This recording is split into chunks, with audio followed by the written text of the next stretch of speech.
The Illustrated Key to the Tarot, The Veil of Divination. By L. W. de Laurence. 1918. Part 2. The Doctrine Behind the Veil. Section 1. The Tarot and Secret Tradition. The tarot embodies symbolical presentations of universal ideas, behind which lie all the implicits of the human mind, and it is in this sense that they contain secret doctrine, which is the realization by the few of truths embedded in the consciousness of all, though they have not passed into express recognition by ordinary men. The theory is that this doctrine has always existed, that is to say, has been excogitated in the consciousness of an elect minority, that it has been perpetuated in secrecy from one to another and has been recorded in secret literatures, like those of alchemy and Kabbalism, that it is contained also in those instituted mysteries of which Rosicrucianism offers an example near to our hand in the past, and craft masonry a living summary, or general memorial, for those who can interpret its real meaning. Behind the secret doctrine it is held that there is an experience or practice by which the doctrine is justified. It is obvious that in a handbook like the present I can do little more than state the claims, which, however, have been discussed at length in several of my other writings, while it is designed to treat two of its more important phases in books devoted to the secret tradition in Freemasonry and in Hermetic literature. As regards tarot claims, it should be remembered that some considerable part of the imputed secret doctrine has been presented in the pictorial emblems of alchemy, so that the imputed Book of Thoth is in no sense a solitary device of this emblematic kind. Now, alchemy had two branches, as I have explained fully elsewhere, and the pictorial emblems which I have mentioned are common to both divisions. Its material side is represented in the strange symbolism of the mutisly bear, printed in the great folios of Mangetus. There the process for the performance of the great work of transmutation is depicted in 14 copperplate engravings, which exhibit the different stages of the matter in the various chemical vessels.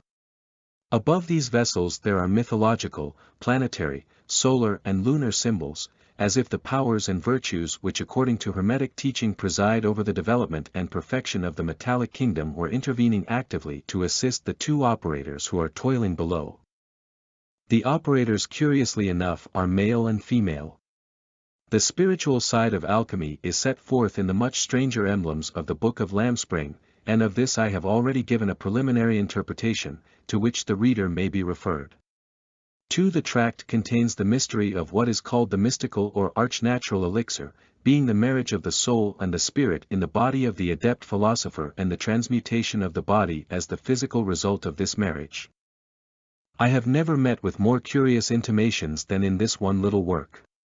It may be mentioned as a point of fact that both tracts are very much later in time than the latest date that could be assigned to the general distribution of tarot cards in Europe by the most drastic form of criticism. They belong respectively to the end of the 17th and 16th centuries. As I am not drawing here on the font of imagination to refresh that of fact and experience, I do not suggest that the tarot set the example of expressing secret doctrine in pictures and that it was followed by Hermetic writers. But it is noticeable that it is perhaps the earliest example of this art. It is also the most Catholic, because it is not, by attribution or otherwise, a derivative of any one school or literature of occultism. It is not of alchemy or Kabbalism or astrology or ceremonial magic, but, as I have said, it is the presentation of universal ideas by means of universal types, and it is in the combination of these types if anywhere that it presents secret doctrine. That combination may, ex hypothesi, reside in the numbered sequence of its series or in their fortuitous assemblage by shuffling, cutting and dealing, as in ordinary games of chance played with cards. Two writers have adopted the first view without prejudice to the second, and I shall do well, perhaps, to dispose at once of what they have said. Mr. MacGregor Mathers, who once published a pamphlet on the tarot, which was in the main devoted to fortune-telling, suggested that the 22 trumps major could be constructed, following their numerical order, into what he called a connected sentence. It was, in fact, the heads of a moral thesis on the human will, its enlightenment by science, represented by the magician, its manifestation by action, a significance attributed to the high priestess, its realization, the empress, in deeds of mercy and beneficence, which qualities were allocated to the emperor. He spoke also in the familiar conventional manner of prudence, fortitude, sacrifice, hope and ultimate happiness. But if this were the message of the cards, it is certain that there would be no excuse for publishing them at this day or taking the pains to elucidate them at some length. In his Tarot of the Bohemians, a work written with zeal and enthusiasm, sparing no pains of thought or research within its particular lines but unfortunately without real insight, Dr. Papoose has given a singularly elaborate scheme of the trumps major. It depends, like that of Mr. Mathers, from their numerical sequence, but exhibits their interrelation in the divine world, the macrocosm and microcosm. In this manner we get, as it were, a spiritual history of man, or of the soul coming out from the eternal, passing into the darkness of the material body, and returning to the height. I think that the author is here within a measurable distance of the right track, and his views are to this extent informing, but his method in some respects confuses the issues and the modes and planes of being. The trumps major have also been treated in the alternative method which I have mentioned, and Grand Orient. In his Manual of Cartomancy, under the guise of a mode of transcendental divination, has really offered the result of certain illustrative readings of the cards when arranged as the result of a fortuitous combination by means of shuffling and dealing. The use of divinatory methods, with whatsoever intention and for whatever purpose, carries with it two suggestions. It may be thought that the deeper meanings are imputed rather than real, but this is disposed of by the fact of certain cards. Like the magician, the high priestess, the wheel of fortune, the hanged man, the tower or maison Dieu, and several others, which do not correspond to conditions of life, arts, sciences, virtues, or the other subjects contained in the denaries of the Baldini emblematic figures. They are also proof positive that obvious and natural moralities cannot explain the sequence. Such cards testify concerning themselves after another manner, and although the state in which I have left the tarot in respect of its historical side is so much the more difficult as it is so much the more open, they indicate the real subject matter with which we are concerned. The methods show also that the trumps major at least have been adapted to fortune-telling rather than belong thereto. The common divinatory meanings which will be given in the third part are largely arbitrary attributions, or the product of secondary and uninstructed intuition, or, at the very most, they belong to the subject on a lower plane, apart from the original intention. If the tarot were of fortune-telling in the root matter thereof, we should have to look in very strange places for the motive which devised it to witchcraft and the Black Sabbath, rather than any secret doctrine. The two classes of significance which are attached to the tarot in the superior and inferior worlds, and the fact that no occult or other writer has attempted to assign anything but a divinatory meaning to the minor arcana, justify in yet another manner the hypothesis that the two series do not belong to one another. It is possible that their marriage was effected first in the Tarot of Bologna by that Prince of Pisa whom I have mentioned in the first part. It is said that his device obtained for him public recognition and reward from the city of his adoption, which would scarcely have been possible, even in those fantastic days, for the production of a tarot which only omitted a few of the small cards, but as we are dealing with a question of fact which has to be accounted for somehow, it is conceivable that a sensation might have been created by a combination of the minor and gambling cards with the philosophical set, and by the adaptation of both to a game of chance. Afterwards it would have been further adapted to that other game of chance which is called fortune-telling. It should be understood here that I am not denying the possibility of divination. But I take exception as a mystic to the dedications which bring people into these paths, as if they had any relation to the mystic quest. The tarot cards which are issued with the small edition of the present work, that is to say, with the key to the tarot, have been drawn and colored by Miss Pamela Coleman Smith, and will, I think, be regarded as very striking and beautiful, in their design alike and execution. They are reproduced in the present enlarged edition of the key as a means of reference to the text. They differ in many important respects from the conventional archaisms of the past and from the wretched products of colportage which now reach us from Italy. And it remains for me to justify their variations so far as the symbolism is concerned. That for once in modern times I present a pack which is the work of an artist does not, I presume, call for apology, even to the people if any remain among us who used to be described and to call themselves, very occult.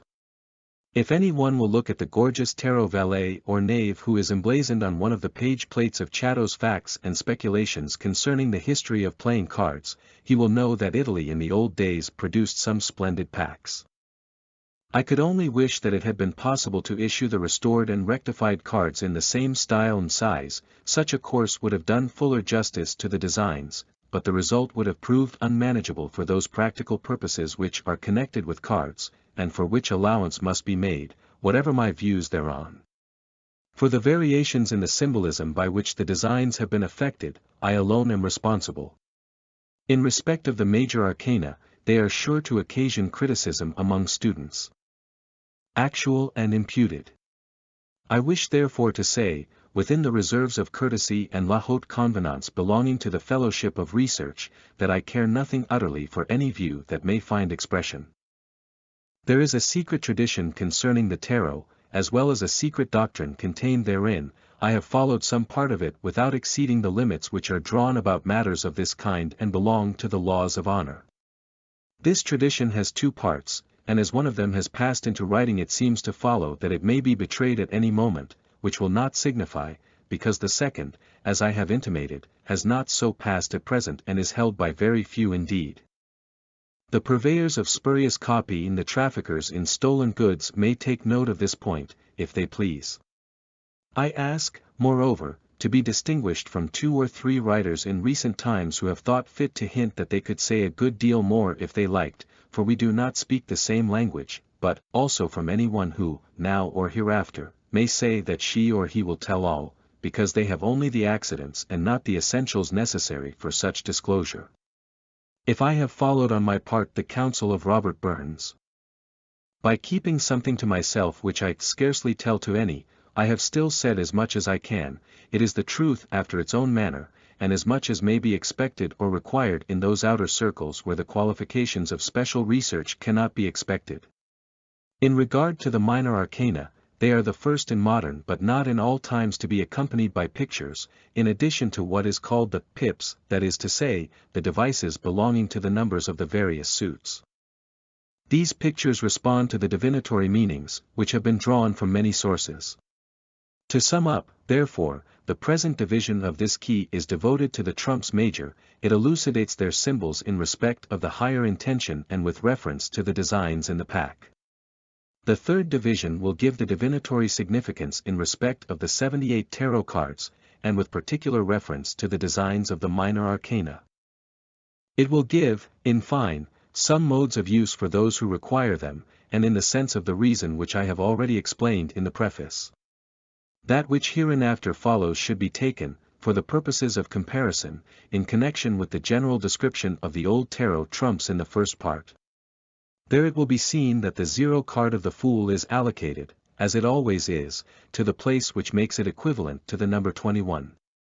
The arrangement is ridiculous on the surface, which does not much signify, but it is also wrong on the symbolism, nor does this fare better when it is made to replace the 22nd point of the sequence.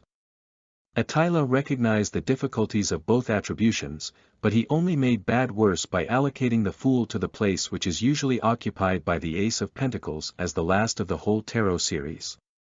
This rearrangement has been followed by Papoose recently in Le Tarot Divinatoire, where the confusion is of no consequence.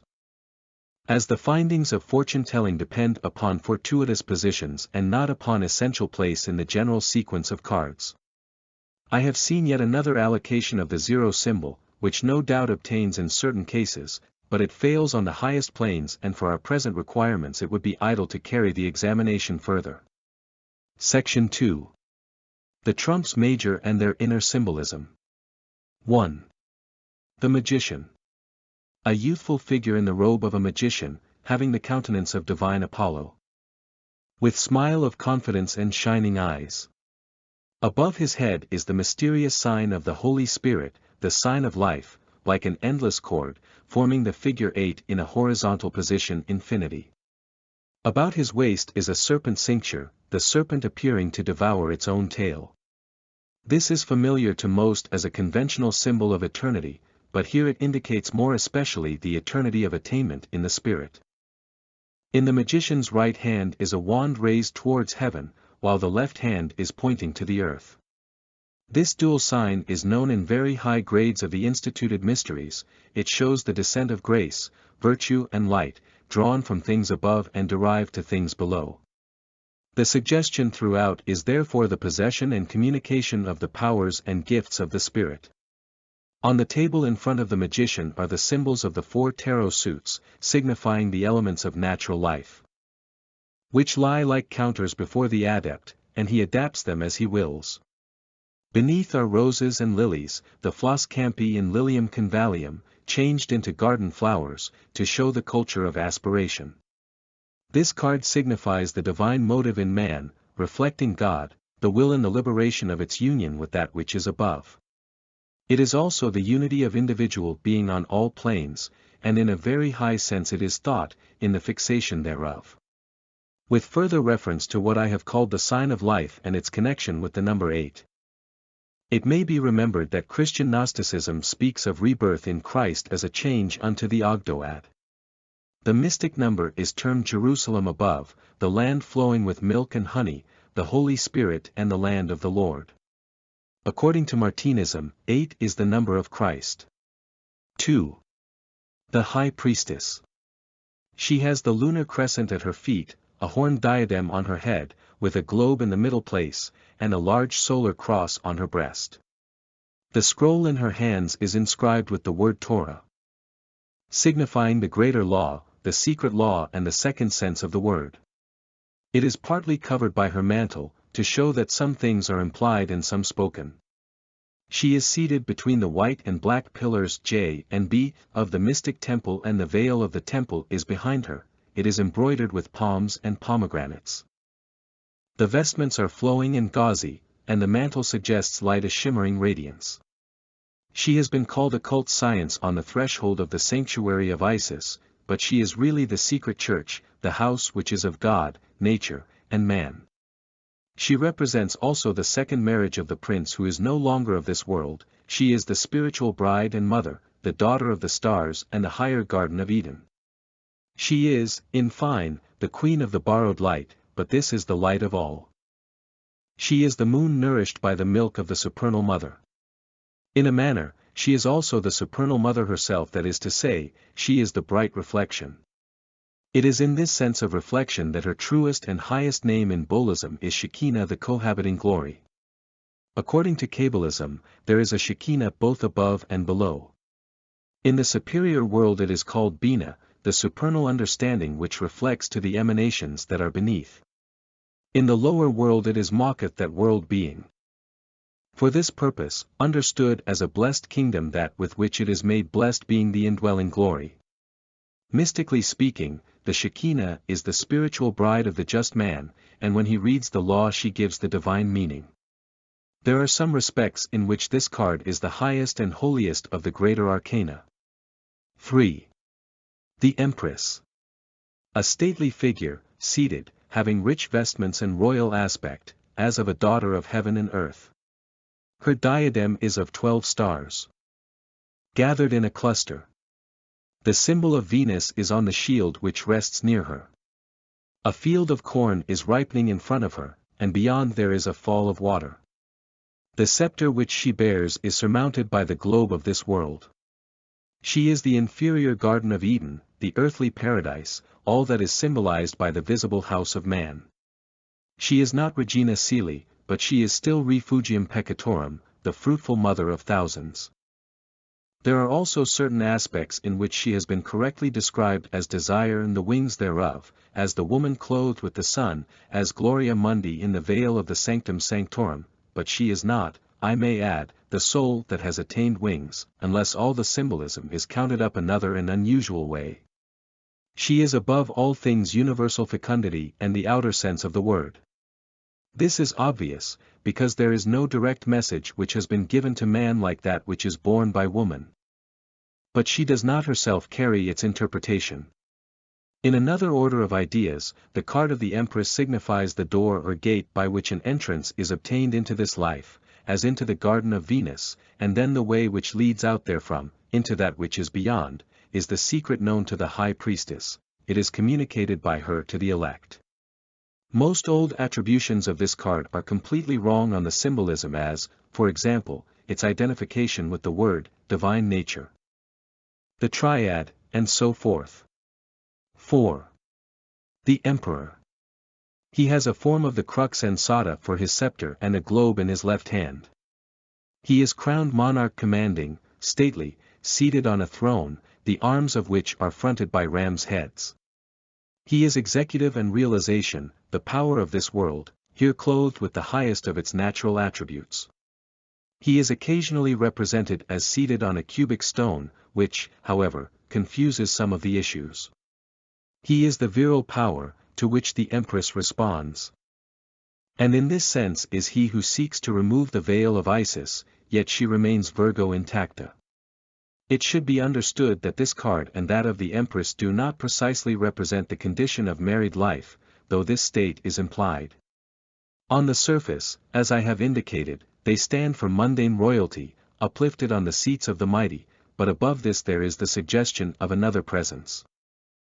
They signify, also in the male figure especially the higher kingship, occupying the intellectual throne. Hereof is the lordship of thought rather than of the animal world. Both personalities, after their own manner, are full of strange experience, but theirs is not consciously the wisdom which draws from a higher world. The Emperor has been described as, a, will in its embodied form, but this is only one of its applications, and, b, as an expression of virtualities contained in the absolute being, but this is fantasy. 5. The Hierophant. He wears the triple crown and is seated between two pillars, but they are not those of the temple which is guarded by the high priestess. In his left hand he holds a scepter terminating in the triple cross, and with his right hand he gives the well-known ecclesiastical sign which is called that of esotericism, distinguishing between the manifest and concealed part of doctrine. It is noticeable in this connection that the high priestess makes no sign. At his feet are the crossed keys. And two priestly ministers in albs kneel before him. He has been usually called the Pope, which is a particular application of the more general office that he symbolizes. He is the ruling power of external religion, as the high priestess is the prevailing genius of the esoteric, withdrawn power. The proper meanings of this card have suffered woeful admixture from nearly all hands. Grand Orient says truly that the Hierophant is the power of the keys, exoteric orthodox doctrine, and the outer side of the life which leads to the doctrine. But he is certainly not the prince of occult doctrine, as another commentator has suggested. He is rather the summa totius theologiae, when it has passed into the utmost rigidity of expression, but he symbolizes also all things that are righteous and sacred on the manifest side. As such, he is the channel of grace belonging to the world of institution as distinct from that of nature, and he is the leader of salvation for the human race at large. He is the order and the head of the recognized hierarchy, which is the reflection of another and greater hierarchic order, but it may so happen that the pontiff forgets the significance of this his symbolic state and acts as if he contained within his proper measures all that his sign signifies or his symbol seeks to show forth.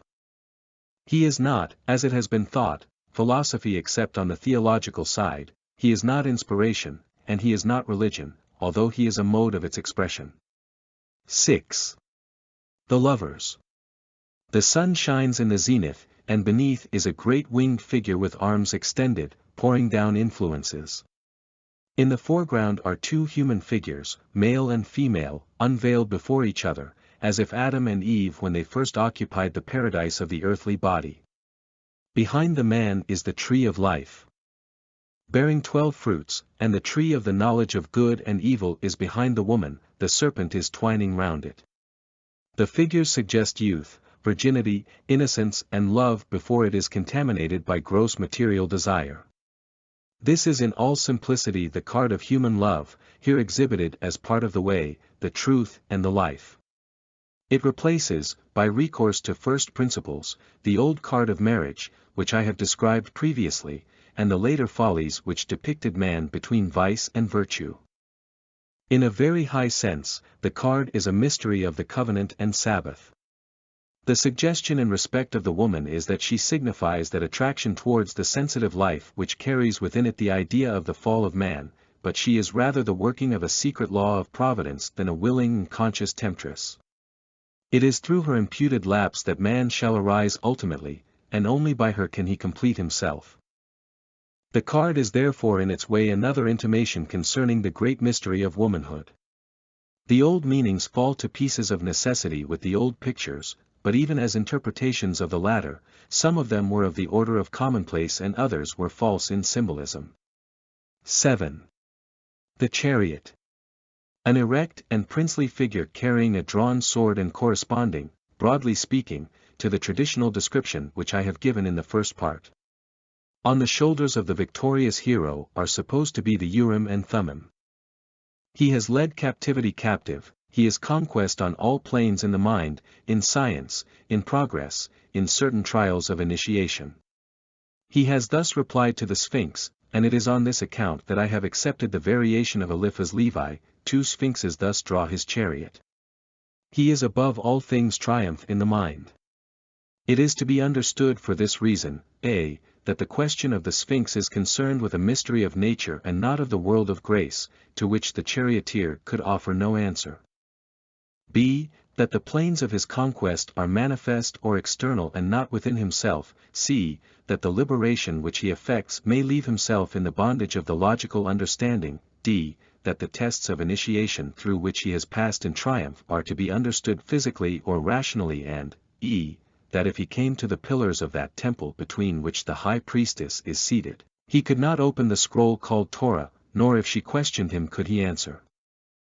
He is not hereditary royalty and he is not priesthood. 8. Strength, or fortitude.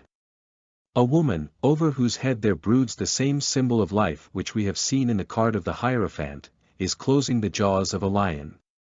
The only point in which this design differs from the conventional presentations is that her beneficent fortitude has already subdued the lion, which is being led by a chain of flowers. For reasons which satisfy myself, this card has been interchanged with that of justice, which is usually numbered 8. As the variation carries nothing with it which will signify to the reader, there is no cause for explanation. Fortitude, in one of its most exalted aspects, is connected with the divine mystery of union. The virtue, of course, operates in all planes, and hence draws on all in its symbolism. It connects also with innocentia inviolata, and with the strength which resides in contemplation. These higher meanings are, however, matters of inference, and I do not suggest that they are transparent on the surface of the card. They are intimated in a concealed manner by the chain of flowers, which signifies, among many other things, the sweet yoke and the light burden of divine law, when it has been taken into the heart of hearts. The card has nothing to do with self-confidence in the ordinary sense, though this has been suggested, but it concerns the confidence of those whose strength is God, nature, who have found their refuge in him. There is one aspect in which the lion signifies the passions, and she who is called strength is the higher nature in its liberation.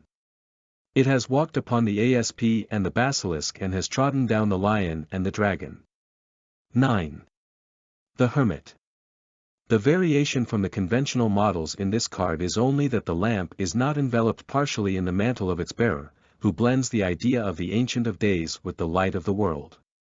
It is a star which shines in the lantern. I have said that this is a card of attainment, and to extend this conception the figure is seen holding up his beacon on an eminence. Therefore the hermit is not, as Court de Gebelin explained, a wise man in search of truth and justice, nor is he, as a later explanation proposes, an especial example of experience. His beacon intimates that, where I am, you also may be. It is further a card which is understood quite incorrectly when it is connected with the idea of occult isolation, as the protection of personal magnetism against admixture. This is one of the frivolous renderings which we owe to Eliphaz Levi. It has been adopted by the French order of Martinism, and some of us have heard a great deal of the silent and unknown philosophy enveloped by his mantle from the knowledge of the profane. In true Martinism, the significance of the term philosophe inconnu was of another order. It did not refer to the intended concealment of the instituted mysteries, much less of their substitutes, but like the card itself to the truth that the divine mysteries secure their own protection from those who are unprepared. 10. Wheel of Fortune. In this symbol I have again followed the reconstruction of Eliphaz Levi, who has furnished several variants. It is legitimate as I have intimated to use Egyptian symbolism when this serves our purpose, provided that no theory of origin is implied therein. I have, however, presented Typhon in his serpent form. The symbolism is, of course, not exclusively Egyptian, as the four living creatures of Ezekiel occupy the angles of the card, and the wheel itself follows other indications of Levi in respect of Ezekiel's vision, as illustrative of the particular tarot key. With the French occultist, and in the design itself, the symbolic picture stands for the perpetual motion of a fluidic universe and for the flux of human life. The Sphinx is the equilibrium therein. The transliteration of Taro as Rhoda is inscribed on the wheel, counterchanged with the letters of the divine name to show that providence is implied through all. But this is the divine intention within, and the similar intention without is exemplified by the four living creatures. Sometimes the Sphinx is represented couchant on a pedestal above, which defrauds the symbolism by stultifying the essential idea of stability amidst movement. Behind the general notion expressed in the symbol there lies the denial of chance and the fatality which is implied therein. It may be added that, from the days of Levi onward, the occult explanations of this card are even for occultism itself of a singularly fatuous kind. It has been said to mean principle, fecundity, virile honor, ruling authority, etc. The findings of common fortune-telling are better than this on their own plane. 11. Justice. As this card follows the traditional symbolism and carries above all its obvious meanings, there is little to say regarding it outside the few considerations collected in the first part, to which the reader is referred. It will be seen, however, that the figure is seated between pillars, like the high priestess, and on this account it seems desirable to indicate that the moral principle which deals unto every man according to his works while, of course, it is in strict analogy with higher things differs in its essence from the spiritual justice which is involved in the idea of election. The latter belongs to a mysterious order of providence, in virtue of which it is possible for certain men to conceive the idea of dedication to the highest things. The operation of this is like the breathing of the Spirit where it wills, and we have no canon of criticism or ground of explanation concerning it. It is analogous to the possession of the fairy gifts and the high gifts and the gracious gifts of the poet, we have them or have not, and their presence is as much a mystery as their absence. The law of justice is not, however, involved by either alternative. In conclusion, the pillars of justice open into one world and the pillars of the high priestess into another. 12. The Hanged Man. The gallows from which he is suspended forms a Tau cross, while the figure from the position of the legs forms a Philpot cross. There is a nimbus about the head of the seeming martyr. It should be noted, 1. That the tree of sacrifice is living wood, with leaves thereon, 2. That the face expresses deep entrancement, not suffering, 3. That the figure, as a whole, suggests life in suspension, but life and not death. It is a card of profound significance, but all the significance is veiled. One of his editors suggests that Eliphaz Levi did not know the meaning, which is unquestionable, nor did the editor himself. It has been called falsely a card of martyrdom, a card of prudence, a card of the great work, a card of duty, but we may exhaust all published interpretations and find only vanity. I will say very simply on my own part that it expresses the relation, in one of its aspects, between the divine and the universe. He who can understand that the story of his higher nature is embedded in this symbolism will receive intimations concerning a great awakening that is possible, and will know that after the sacred mystery of death there is a glorious mystery of resurrection. 13. Death. The veil or mask of life is perpetuated in change, transformation and passage from lower to higher, and this is more fitly represented in the rectified tarot by one of the apocalyptic visions than by the crude notion of the reaping skeleton. Behind it lies the whole world of ascent in the spirit. The mysterious horseman moves slowly, bearing a black banner emblazoned with the mystic rose, which signifies life.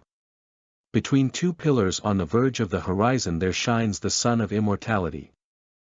The horseman carries no visible weapon, but king and child and maiden fall before him, while a prelate with clasped hands awaits his end. There should be no need to point out that the suggestion of death which I have made in connection with the previous card is, of course, to be understood mystically, but this is not the case in the present instance.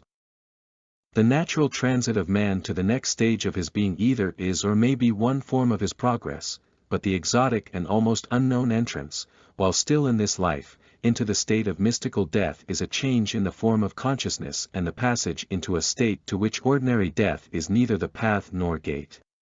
The existing occult explanations of the 13th card are, on the whole, better than usual: rebirth, creation, destination, renewal, and the rest. 14. Temperance. A winged angel, with the sign of the sun upon his forehead and on his breast the square and triangle of the septenary. I speak of him in the masculine sense, but the figure is neither male nor female. It is held to be pouring the essences of life from chalice to chalice. It has 1 foot upon the earth and 1 upon waters, thus illustrating the nature of the essences. A direct path goes up to certain heights on the verge of the horizon, and above there is a great light, through which a crown is seen vaguely. Hereof is some part of the secret of eternal life, as it is possible to man in his incarnation. All the conventional emblems are renounced herein. So also are the conventional meanings, which refer to changes in the seasons, perpetual movement of life, and even the combination of ideas.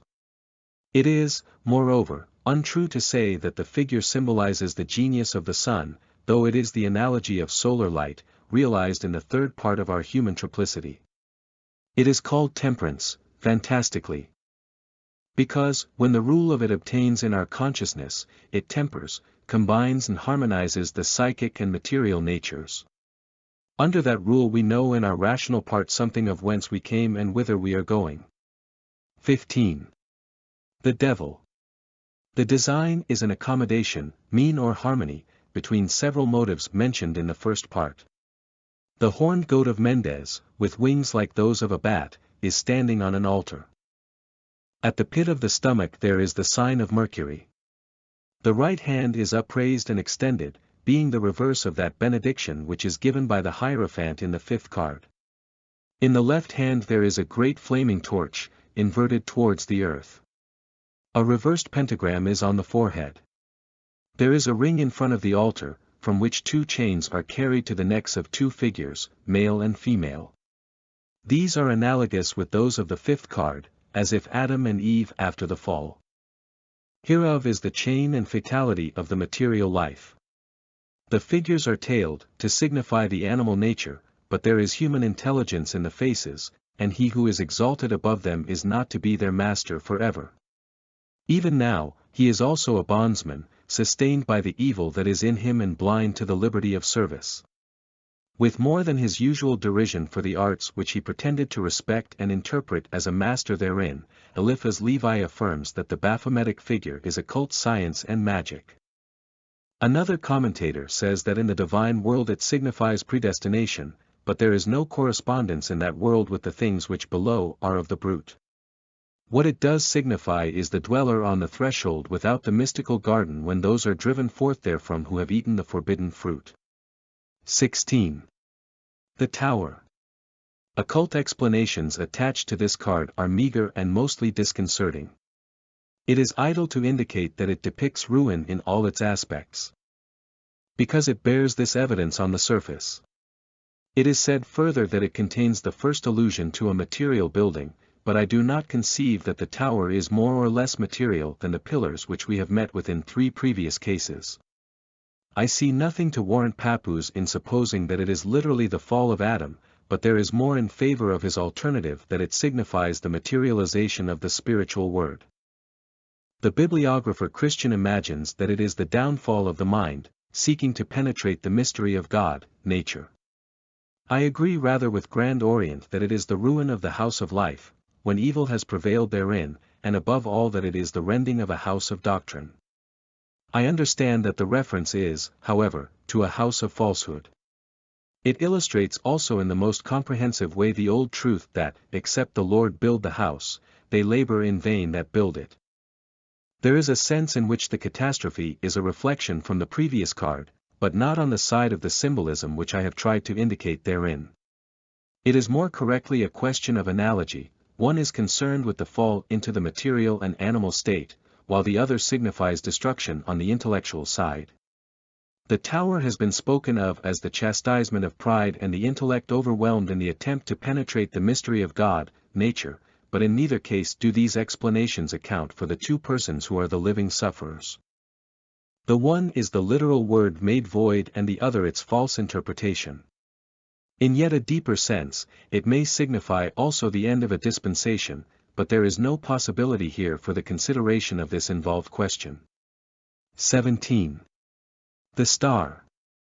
A great, radiant star of 8 rays, surrounded by 7 lesser stars also of 8 rays. The female figure in the foreground is entirely naked. Her left knee is on the land and her right foot upon the water. She pours water of life from 2 great ewers, irrigating sea and land. Behind her is rising ground and on the right a shrub or tree, whereon a bird alights. The figure expresses eternal youth and beauty. The star is elatorial flamboyant, which appears in Masonic symbolism, but has been confused therein. That which the figure communicates to the living scene is the substance of the heavens and the elements. It has been said truly that the mottos of this card are Waters of Life Freely, and Gifts of the Spirit. The summary of several tawdry explanations says that it is a card of hope. On other planes it has been certified as immortality and interior light. For the majority of prepared minds, the figure will appear as the type of truth unveiled, glorious in undying beauty, pouring on the waters of the soul some part and measure of her priceless possession. But she is in reality the Great Mother in the Kabbalistic Sapphira Bina, which is supernal understanding, who communicates to the Sephiroth that are below in the measure that they can receive her influx. 18. The Moon. The distinction between this card and some of the conventional types is that the moon is increasing on what is called the side of mercy, to the right of the observer. It has 16 chief and 16 secondary rays. The card represents life of the imagination apart from life of the spirit. The path between the towers is the issue into the unknown. The dog and the wolf are the fears of the natural mind in the presence of that place of exit, when there is only reflected light to guide it. The last reference is a key to another form of symbolism. The intellectual light is a reflection and beyond it is the unknown mystery which it cannot show forth. It illuminates our animal nature, types of which are represented below the dog, the wolf and that which comes up out of the deeps, the nameless and hideous tendency which is lower than the savage beast. It strives to attain manifestation, symbolized by crawling from the abyss of water to the land, but as a rule it sinks back whence it came. The face of the mind directs a calm gaze upon the unrest below, the dew of thought falls, the message is, peace, be still, and it may be that there shall come a calm upon the animal nature, while the abyss beneath shall cease from giving up a form. 19. The Sun. The naked child mounted on a white horse and displaying a red standard has been mentioned already as the better symbolism connected with this card. It is the destiny of the supernatural East and the great and holy light which goes before the endless procession of humanity, coming out from the walled garden of the sensitive life and passing on the journey home. The card signifies, therefore, the transit from the manifest light of this world, represented by the glorious sun of earth, to the light of the world to come, which goes before aspiration and is typified by the heart of a child. But the last allusion is again the key to a different form or aspect of the symbolism. The sun is that of consciousness in the spirit, the direct as the antithesis of the reflected light. The characteristic type of humanity has become a little child, therein a child in the sense of simplicity and innocence in the sense of wisdom. In that simplicity, he bears the seal of nature and of art, in that innocence, he signifies the restored world. When the self-knowing spirit has dawned in the consciousness above the natural mind, that mind in its renewal leads forth the animal nature in a state of perfect conformity. 20. The Last Judgment. I have said that this symbol is essentially invariable in all tarot sets, or at least the variations do not alter its character. The great angel is here encompassed by clouds, but he blows his bannered trumpet, and the cross as usual is displayed on the banner. The dead are rising from their tombs, a woman on the right, a man on the left hand, and between them their child, whose back is turned. But in this card there are more than 3 who are restored, and it has been thought worthwhile to make this variation as illustrating the insufficiency of current explanations. It should be noted that all the figures are as one in the wonder, adoration and ecstasy expressed by their attitudes. It is the card which registers the accomplishment of the great work of transformation in answer to the summons of the supernal, which summons is heard and answered from within. Herein is the intimation of a significance which cannot well be carried further in the present place. What is that within us which does sound a trumpet, and all that is lower in our nature rises in response almost in a moment, almost in the twinkling of an eye? Let the card continue to depict, for those who can see no further, the last judgment and the resurrection in the natural body, but let those who have inward eyes look and discover therewith. They will understand that it has been called truly in the past a card of eternal life, and for this reason it may be compared with that which passes under the name of temperance. 0. The Fool. With light step, as if earth and its trammels had little power to restrain him, a young man in gorgeous vestments pauses at the brink of a precipice among the great heights of the world. He surveys the blue distance before him, its expanse of sky rather than the prospect below. His act of eager walking is still indicated, though he is stationary at the given moment, his dog is still bounding. The edge which opens on the depth has no terror, it is as if angels were waiting to uphold him, if it came about that he leaped from the height. His countenance is full of intelligence and expectant dream. He has a rose in one hand and in the other a costly wand, from which depends over his right shoulder a wallet curiously embroidered. He is a prince of the other world on his travels through this one, all amidst the morning glory, in the keen air. The sun, which shines behind him, knows whence he came, whither he is going, and how he will return by another path after many days. He is the spirit in search of experience. Many symbols of the instituted mysteries are summarized in this card, which reverses, under high warrants, all the confusions that have preceded it. In his Manual of Cartomancy, Grand Orient has a curious suggestion of the office of mystic fool, as a part of his process in higher divination, but it might call for more than ordinary gifts to put it into operation. We shall see how the card fares according to the common arts of fortune-telling, and it will be an example, to those who can discern, of the fact, otherwise so evident, that the trumps major had no place originally in the arts of psychic gambling, when cards are used as the counters and pretexts. Of the circumstances under which this art arose we know, however, very little. The conventional explanations say that the fool signifies the flesh, the sensitive life, and by a peculiar satire its subsidiary name was at one time the alchemist, as depicting folly at the most insensate stage. 21. The World.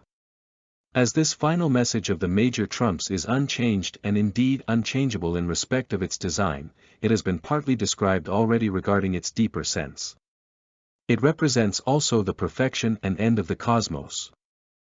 The secret which is within it, the rapture of the universe when it understands itself in God, nature. It is further the state of the soul in the consciousness of divine vision, reflected from the self-knowing spirit. But these meanings are without prejudice to that which I have said concerning it on the material side. It has more than one message on the macrocosmic side and is, for example, the state of the restored world when the law of manifestation shall have been carried to the highest degree of natural perfection.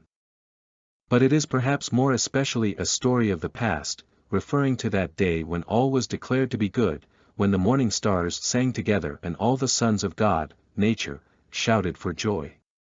One of the worst explanations concerning it is that the figure symbolizes the magus when he has reached the highest degree of initiation. Another account says that it represents the absolute, which is ridiculous. The figure has been said to stand for truth, which is, however, more properly allocated to the 17th card. Lastly, it has been called the crown of the Magi. Section 3. Conclusion as to the greater keys.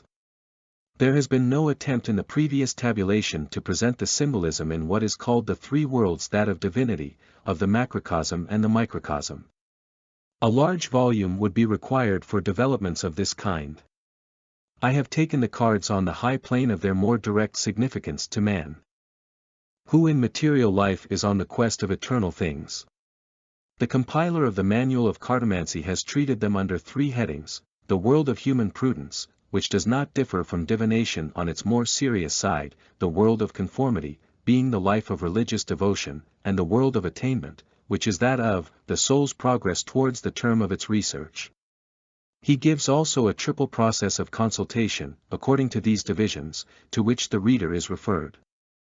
I have no such process to offer, as I think that more may be gained by individual reflection on each of the trumps major.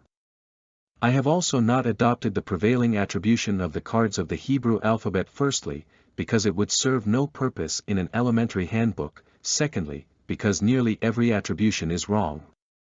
Finally, I have not attempted to rectify the position of the cards in their relation to one another. The 0 therefore appears after number 20, but I have taken care not to number the world or universe otherwise than as 21.